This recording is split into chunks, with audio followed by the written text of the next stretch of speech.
I'm the Wizard of Oz. I'm the one making everything happen.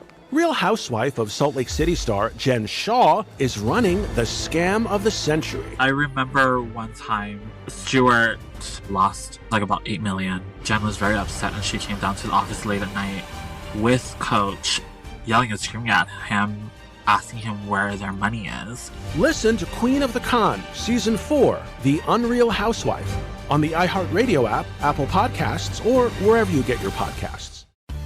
On his new podcast, 6 Degrees with Kevin Bacon, join Kevin for inspiring conversations with his friends and fellow celebrities who are working to make a difference in the world, like actor Matthew McConaughey. You know, I found myself moving upstate in the middle of this fracking fight, and I'm trying to raise kids there, and my neighbor's like willing to poison my water.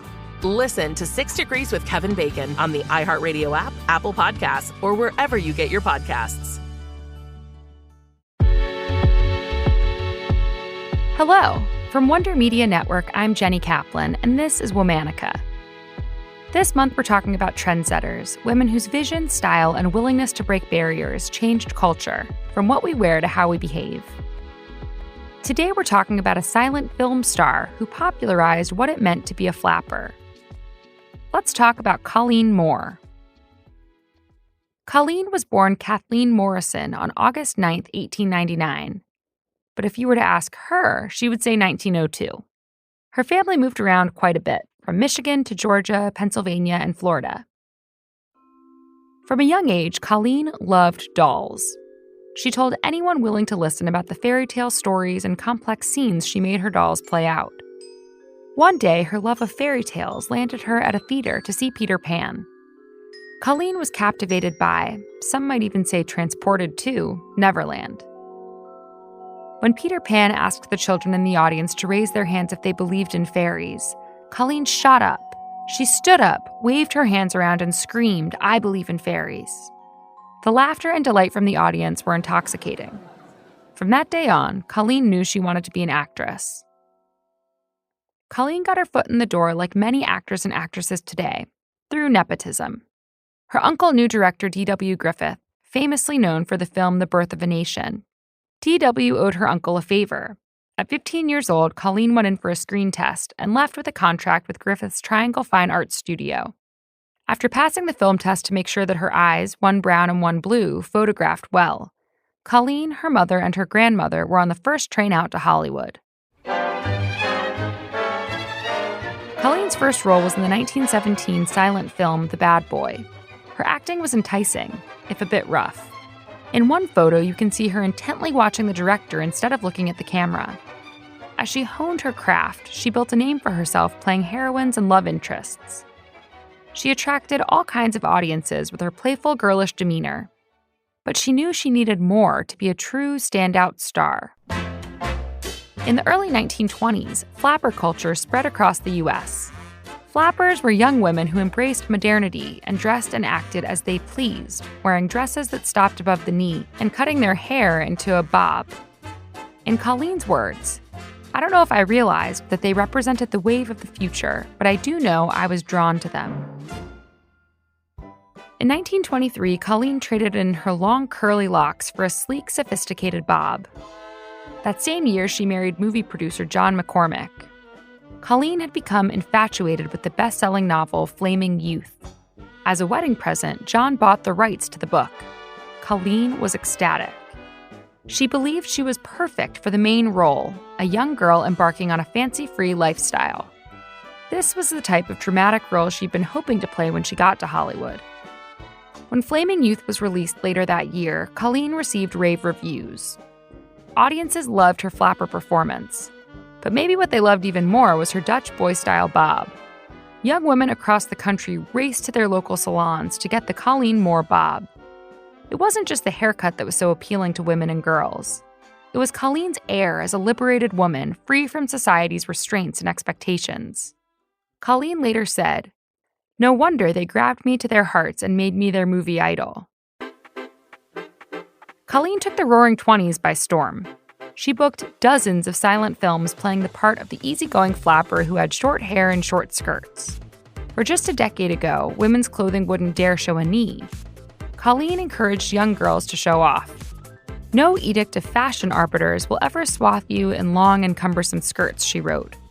The American girl will see to this. She is independent. A thinker will not follow slavishly the ordinances of those who in the past have decreed this or that for her to wear. Colleen took a break from acting when talking films came onto the scene. In 1928, she reignited a childhood passion. She poured her time and energy into designing a spectacularly elaborate miniature dollhouse.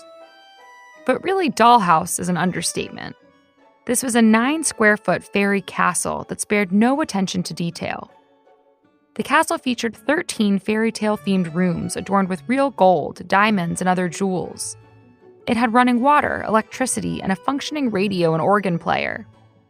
Professional carpenters, interior designers, and architects contributed to the masterpiece. It was so popular that in 1935 it went on a national department store tour to help raise money for charity. If built today, Colleen's dollhouse would cost around $7 million. In 1930, Colleen divorced John. She dipped her toe back into Hollywood 4 years later. She made 4 talking films, most notably The Scarlet Letter, before deciding she'd had a good run and officially retired. Between 1917 and 1934, Colleen had racked up about 100 film credits. In 1937, she married Homer Hargrave, a stockbroker, and helped raise his 2 children from a previous marriage. The two enjoyed a happy marriage until Homer died in 1964. After his death, Colleen spent her time writing an autobiography entitled Silent Star and an investment guide called How Women Can Make Money in the Stock Market. At the beginning of the 1970s, Colleen hired Paul Maginot to build her home in Paso Robles, California. And in 1982, the two got married. It was her 4th and final marriage. Colleen Moore died of cancer on January 25, 1988. She was 85 years old. To this day, you can see her fairy castle dollhouse on display at Chicago's Museum of Science and Industry. All month, we're talking about Trendsetters. For more information, find us on Facebook and Instagram at Womanica Podcast. Special thanks to Liz Kaplan, my favorite sister and co-creator. As always, we're taking a break for the weekend. Talk to you on Monday.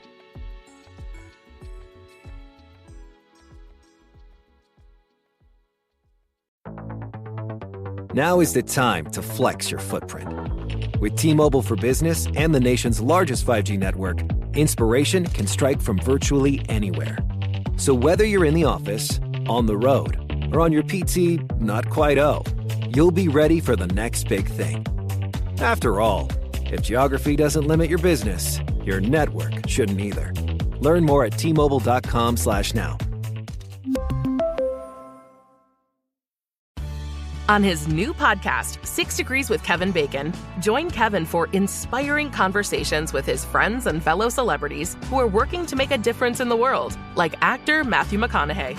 You know, I found myself moving upstate in the middle of this fracking fight, and I'm trying to raise kids there, and my neighbor's like willing to poison my water. Listen to 6 Degrees with Kevin Bacon on the iHeartRadio app, Apple Podcasts, or wherever you get your podcasts. I'm the Wizard of Oz. I'm the one making everything happen. Real Housewife of Salt Lake City star Jen Shaw is running the scam of the century. I remember one time Stuart lost like about 8 million. Jen was very upset and she came down to the office late at night with Coach, yelling and screaming at him, asking him where their money is. Listen to Queen of the Con, Season 4, The Unreal Housewife, on the iHeartRadio app, Apple Podcasts, or wherever you get your podcasts.